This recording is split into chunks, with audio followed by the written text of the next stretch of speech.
Comenzar con la primera entrevista del día, la primera vez que hablamos con él, que es Diego Guelar. ¿Qué tal, Diego? Daniel Rodellero te saluda. ¿Qué tal? Buen día. ¿Qué tal? Buen día. Diego, ¿cómo ves, te quería preguntar para empezar con tu análisis, cómo ves esta relación entre China y Estados Unidos? Según Xi Jinping, es una nueva guerra fría que se está dando. ¿Cuál es tu visión? Mira, yo creo que nunca se puede llamar a un proceso histórico central ni por el mismo nombre ni en el mismo concepto de algo que ocurrió en la segunda mitad del siglo pasado, ¿no? La Guerra Fría Sí. fue una guerra, sin lugar a duda, y sangrienta, entre Estados Unidos y la Unión Soviética, entre 1946 y 1991, con la disolución del Imperio Soviético. Creo que es mala metodología hacer parecidos o generar identificaciones con procesos que fueron tan complejos, etcétera, tuvieron una entidad semejante. Yo estoy convencido que el siglo XXI tiene diferencias muy grandes con el siglo XX y con el periodo de la Guerra Fría. Y yo lo llamo mucho más la relación entre Estados Unidos y China una negociación caliente. ¿Y cuál es el trasfondo de eso?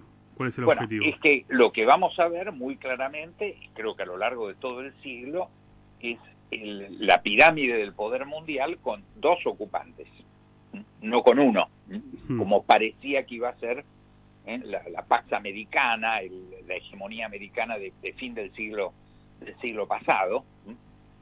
Sí. Y bueno, esto no ocurrió así, entonces hay curiosamente un socio. Ahí está la característica por la cual yo creo que esto no es una guerra fría, sino una negociación caliente. Hoy el principal socio de China es Estados Unidos. Sí, o sea que vos estás hablando, recién decías, hay dos lugares en la cima del poder. Exactamente. Ya no está solamente Estados Unidos. Exactamente. Bien. Esta es una ni tampoco hay un bloque. Si uno ve el siglo XIX y el siglo XX, nada mejor que Henry Kissinger para describir lo que él llamaba los equilibrios del poder, la construcción de bloques. Y esos bloques llegaba un momento que terminaban enfrentándose en guerras. Claro. El sistema muy desarrollado por Henry Kissinger en forma extraordinariamente talentosa, describía ese funcionamiento del siglo XIX y después del siglo XX por esta característica de equilibrios que se desequilibraban y terminaban en guerras a veces regionales, y en el caso del siglo XX, 3 guerras mundiales, la primera, la segunda y la tercera, o Guerra Fría. Sí. Esta situación hoy yo creo que no es así, es decir, hoy no hay bloques. Creo que esta disputa, por ejemplo, el mundo global hoy tiene 135 países que tienen como principal socio comercial a China. Sí. Y 65 países que tienen como socio principal a Estados Unidos. Esto marca una nueva situación, una situación muy diferente a la del siglo XX o de la mitad del siglo XX. Creo que tiene intereses cruzados importantísimos. Más de un tercio de las reservas del Banco Central chino son bonos del Tesoro norteamericano. Claro. El 90% de las empresas más importantes americanas están instaladas en China, trabajando para el mercado chino, para el mercado americano y para el mercado global. Es decir, hay una red de intereses cruzados como nunca existieron. O sea, hoy la relación China-Estados Unidos tiene una complejidad enorme en su asociación, que yo creo que es el título, y también en sus conflictos. Entonces vamos a ver permanentemente, por ejemplo, hace pocos días, el nuevo encargado del tema medioambiental, que fue secretario de Estado americano, Kerry, alcanzó en una reunión en Corea del Sur un acuerdo importantísimo medioambiental para trabajar juntos China y Estados Unidos en un tema central para el mundo y para los dos países. Sí. Juntos son el 45% de las emisiones que producen el calentamiento global. Entonces, bueno, por suerte, esto es una muy buena noticia para el mundo, sería gravísimo que estuvieran trabajando enfrentados. No, acá es donde la sociedad le gana al conflicto. Hay otros puntos donde hay más conflicto, el 5G, donde China tiene la mejor tecnología y Estados Unidos está tratando de parar que China llene al mundo con esa tecnología con la cual no puede competir. Entonces, vamos a ver una mezcla de estos dos temas, pero siempre es muy importante el título. No es lo mismo una asociación caliente que una guerra fría. Entonces yo creo que va a haber elementos asociativos con conflictos permanentemente que desde el punto de vista de la dinámica periodística se van a confundir con una supuesta guerra fría.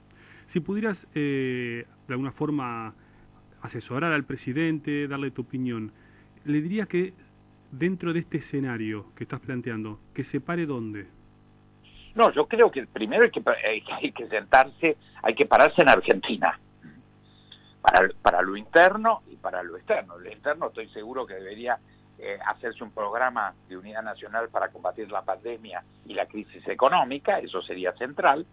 En lo externo, pararse en el Mercosur, es decir, fortalecer la alianza con nuestros vecinos para ver al mundo desde nuestros vecinos, y donde hagamos eso nos vamos a encontrar que nuestros vecinos, por ejemplo, Chile, Uruguay o Brasil, mantienen una relación dual muy rica, tanto con China como con Estados Unidos. Es decir, se puede hacer. A la pregunta si tenemos que elegir entre China o Estados Unidos, yo creo que es falsa la pregunta. Yo creo que nosotros tenemos que elegir por Argentina y Mercosur, porque es nuestra entidad. Juntos somos la quinta potencia del mundo, deberíamos ver al mundo desde esa identidad, y desde ahí nuestro interés es mantener muy buena relación con la Unión Europea, consolidar el acuerdo que hay que perfeccionar, el libre comercio con la Unión Europea, y avanzar en negociaciones de libre comercio con Estados Unidos y con China.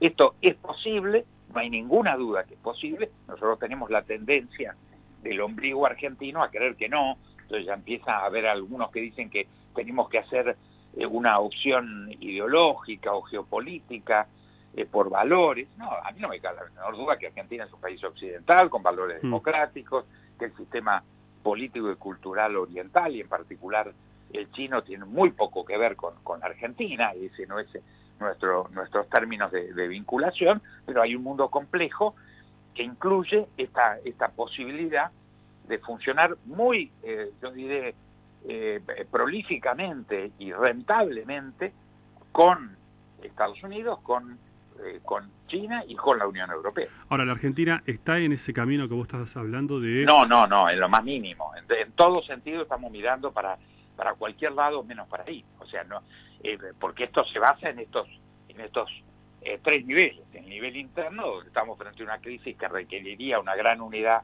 nacional. El primer nivel internacional, que es Mercosur, una gran unidad del Mercosur, mirando al mundo desde el Mercosur, y este equilibrio y funcionamiento con todos al servicio de nuestros intereses regionales y nacionales. Creo que se está haciendo exactamente todo lo contrario. ¿Y la Argentina a dónde está mirando hacia afuera? ¿O está parada dónde? La verdad no sé. Es muy confuso, porque a veces habla de buenas relaciones con China, habla de buenas relaciones con Estados Unidos, habla de buenas relaciones con Europa o con nuestros vecinos, y en la práctica estamos generando tensiones en todo el sistema de relación, y haciendo todo lo contrario de este camino que me parece que es lo que indica nuestra historia y el sentido común. Y al estar en tensiones con ambas potencias, ¿no será que también busca de alguna forma estar en el medio, como vos planteás, de otra manera? No, yo creo que en esto no se puede ser ombliguista. Tenemos que entender el lugar que ocupamos, los errores que hemos cometido, las debilidades que hemos acumulado, y por lo tanto no somos actores centrales geoestratégicos para tener veleidades estratégicas. Tenemos que juntar fuerza, insisto, fuerza nacional, fuerza regional, y desde la región trabajar de la mejor forma para tener relaciones que son asimétricas, porque no hay duda que el Mercosur es mucho menos que la Unión Europea, ni hablar de Estados Unidos o de Rusia, pero nos daría masa crítica para ser interlocutores. Cualquier otro delirio está fuera de la realidad. ¿Por qué pensás que Latinoamérica a través de los años nunca pudo formarse como un bloque sólido y hermanado.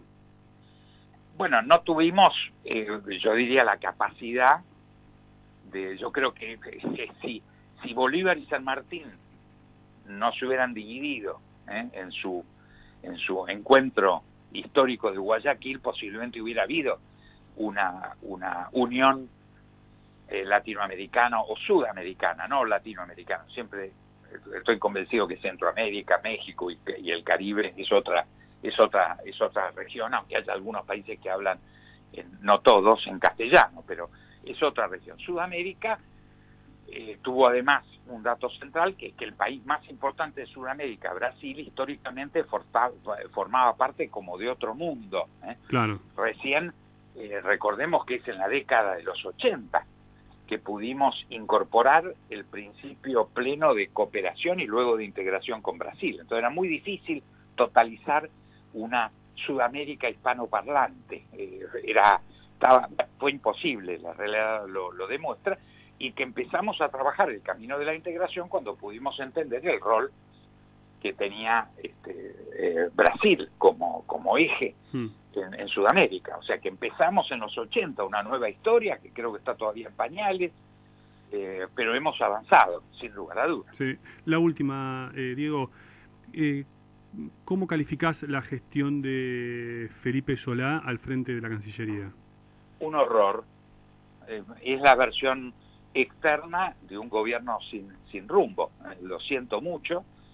Yo creo que el principal responsable, por supuesto, es el presidente, de no entender esta necesidad frente a una crisis brutal que tenemos, haber hecho el análisis que todos los males de la Argentina nacieron en los 4 años del macrismo. Bueno, es un absurdo. Pensemos que estamos en el 9º default en Argentina, y miremos la historia de los últimos 60 o 70 años y nos vamos a encontrar con una sucesión de errores que tenemos que corregir todos juntos, porque todos hemos participado, incluyéndome, en la comisión de esos errores, y por lo tanto una visión de unidad nacional y un programa de emergencia para enfrentar la crisis económica y la pandemia va de suyo, ¿no? Me parece que sí. no resiste ningún análisis, otra metodología que no sea esta. Bien. Bueno, Diego, te agradecemos tu participación en Sección Ciudad, y la verdad que, bueno, tendríamos mucho más para hablar sobre política interna, electoral y demás, pero bueno, queríamos focalizarnos en esto, aunque sea como... Lo haremos en otra oportunidad. Muchísimas gracias. Bueno, hasta pronto. Fue Diego Guelar, embajador en nada más y nada menos que en Estados Unidos, China, Unión Europea y Brasil. O sea, la verdad que representó a nuestro país en distintos gobiernos, tanto de Menem como Alfonsín, como Eduardo Duhalde y Mauricio Macri, ante 4 potencias, ¿no? Digamos, llegó a lo más alto que uno podría llegar dentro de la representatividad diplomática.